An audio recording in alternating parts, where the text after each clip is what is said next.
Welcome to Gavilon Garage. Today we're going to be working on a 2011 Honda CR-V. We're going to replace the purge valve solenoid. The car has a check engine light with a P0497 for evap and a P145C. They took the car to get a smog check earlier today, did not pass, so this is the culprit. We're going to replace it and we're going to clear out these coats. Okay, the purge valve solenoid is actually underneath the intake, and you can kind of see it right there. So we're going to be removing the intake.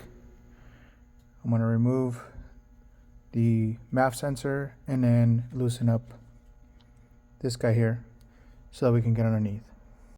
I quickly grabbed my Phillips screwdriver and removed the two screws holding down the MAF sensor. Be careful when removing the sensor as it is fragile, and if you break it, it could be costly. I also loosened the clamp holding down the airbox. Then I'm going to go ahead and undo the 4 clips holding down the top side of the airbox. You can see there's 4.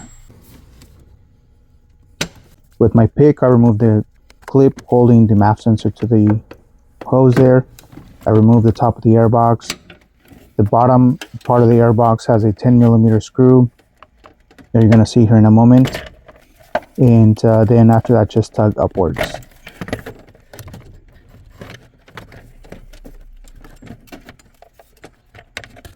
I then pinched the tab on the connector there, and with my body panel remover, I pry the connector upwards so that way it slides out a lot easier. And there you are. The top bolt is an 8mm socket or wrench. It is very easy to get to. As you can see here, I do pretty quick work with my ratchet and extension.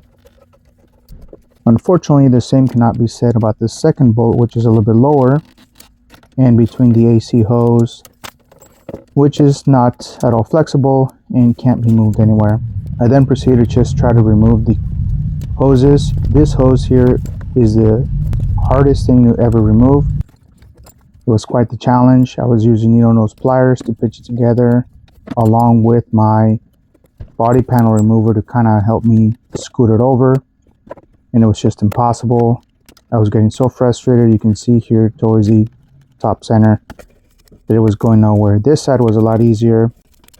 I undid the clip off camera, but you can see that it was a lot easier to get to, a lot more room too. Here I continue with my needle nose pliers, trying to pinch it together. Finally I get it moved over, and then I'm able to slide the hose off. I proceed to grab my 8mm combination wrench to try to get to the bolt. If you try from the left side, it is very difficult. If you try from the right side, as you can see here, it is a little bit easier. However, you cannot move the wrench very much. I think it's just maybe 1/8 of an inch at a time, as you're going to be able to see in the next angle. You can see there I'm trying to move the AC hose. It does not move. So finally I'm able to use the closed end of the wrench to loosen it. I'm finally loosening the bolt with my fingers here, my 2 index fingers, being careful not to drop the bolt because it was really dark and God knows where it would have gone. So after a long struggle, here's the old one, here's a new one. That was quite the struggle. I don't know what the Honda engineers were thinking, but that bolt there at the bottom is impossible to get to with the socket. With an 8mm wrench that I can only move literally like 1mm at a time. So props to all the techs out there. Let's get back to the action, putting in a new one. At this point, you're gonna do every step you did before that, just the opposite. I start off by putting in the top bolt first, just to hold the solenoid in place. I put the electrical connector back on, which again, very easy to do. I'm sliding on the right hand side hose, but then again, the left hand side hose is very difficult. You don't have as much room, and for whatever reason, it's just the hardest one to get on.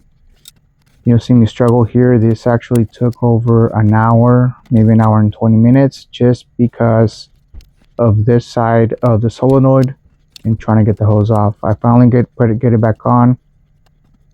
I hand tighten the bottom screw with, again, just my index fingers. I get my wrench in there, and what I'm doing is I'm using the closed end side to, with one hand, I pin it against the bolt, tighten it, release, pin it again, tighten it, and then I'm just tightening everything up here with my wrench and socket.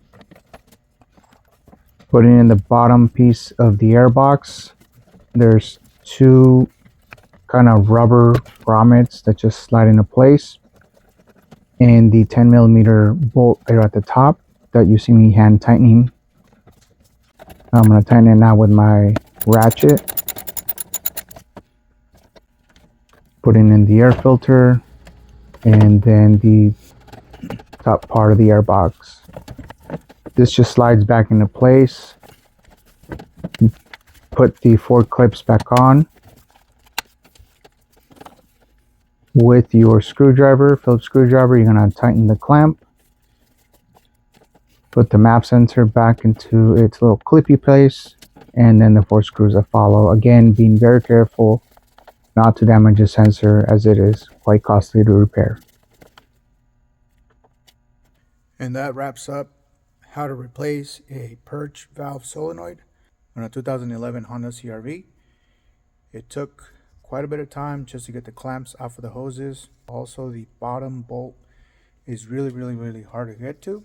It's definitely doable, but will take some work. Thank you for watching Gavilan Garage, where we don't know anything, but we'll fix everything.